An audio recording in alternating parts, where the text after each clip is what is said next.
नमस्कार शेतकरी बांधवांनो, मी मातोश्री कृषी सेवा केंद्र संचालक नरेंद्र जाधव आज आपण भास्कर जाधव गुरटेंबी यांच्या शेतामध्ये आलेलो आहे। एक्सपोर हा वाण निजूर सीड्स कंपनीचा एक्सपोर हा वाण 115 ते 120 दिवसांचा वाण आहे आणि त्यांचे वैशिष्ट्य जे फुटवा लोंबी यांच्या वैशिष्ट्यांचा पूर्ण एक छोट्या कवितेत मी रूपांतर केलेलं आहे।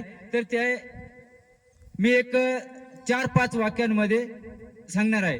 तर शेतकरी मित्रांनो, पहिलं वाक्य म्हणजे एक्सपोरची कमाल आणि पीक येईल धमाल। एक्सपोरची कमाल आणि पीक येईल धमाल। एक्सपोर वाणाच्या कंपनीचे नाव आहे निजूड। एक्सपोर कंपनीच्या वाणाचे नाव आहे निजूड। वाण आहे 120 दिवसांचा हायब्रिड। वाण आहे 120 दिवसांचा हायब्रिड। शेतात बघा त्याचा एक एक चूड।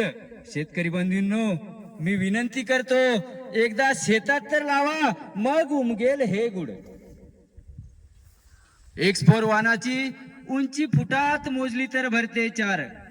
एक्सपोर वाणाची उंची फुटात मोजली तर भरते 4। जनावरांसाठी मात्र चारा मिळतो भरपूर। एक्सपोर वाणाची लांब लचक लोंबी आणि दाणे नाहीत फोल। एक्सपोर वाणाची लांब लचक लोंबी आणि दाणे नाहीत फोल। ही तर आहे माझ्या शेतकऱ्यांचे कष्टाचे मोल। एक्सपोर वाणाचे बघा ना, बघा कसे वजनदार दाणे। एक्सपोर वाणाचे बघा ना, बघा कसे वजनदार दाणे। जसं काही काळ्या मातीतून निघतंय सोनं। जसं काही काळ्या मातीतून निघतंय सोनं। एक्सपोरचा प्लॉट बघा, एक्सपोरचा प्लॉट बघा, दिसतो कसा एकसारखा छान। एक्सपोर वाणाचा प्लॉट बघा, प्लॉट कसा दिसतो एकसारखा छान। आपल्या शेतात एकदा घेऊन तर बघा, पीक येईल दुगण। आपल्या शेतात एकदा घेऊन तर बघा, पीक येईल दुगण। गुलाबाच्या झाडावर, गुलाबाच्या झाडावर शोभते ती सुंदर कळी। गुलाबाच्या झाडावर शोभते ती सुंदर कळी। बघा ना शेतकरी बांधवांनो, बघा एक्सपोर हा वाण मात्र रोगाला पडत नाही बळी। एक्सपोर हा वाण रोगाला पडत नाही बळी। निजूडच्या पॉकेटची ओळख आहे, निजूडच्या पॉकेटची ओळख आहे पॉकेट वरती डबल नंदी। निजूडच्या पॉकेटची ओळख आहे पॉकेट वरती डबल नंदी।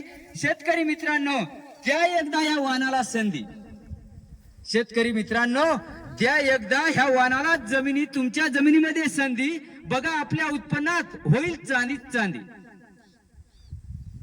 हा आहे एवढा एक्सपोर वाणाचा वैशिष्ट्यांचा तोरा। हा एवढा आहे एक्सपोर वाणांच्या वैशिष्ट्याचा तोरा। नाही होत मिलमध्ये त्याचा चुरा। म्हणून तर बाजारात विकले जाते भराभरा। म्हणून तर बाजारात विकले जाते भराभरा। धन्यवाद शेतकरी बांधवांनो। मी छोट्याशा चारोळ्यांमध्ये एक्सपोर वाणाचा जो तोरा आहे आणि वैशिष्ट्यांचा तोरा आहे तो छोट्याशा चारोळ्यांमध्ये सांगण्याचा प्रयत्न केलेला आहे। समजून घेऊन काही चुकी झाली असेल तर माफी। धन्यवाद।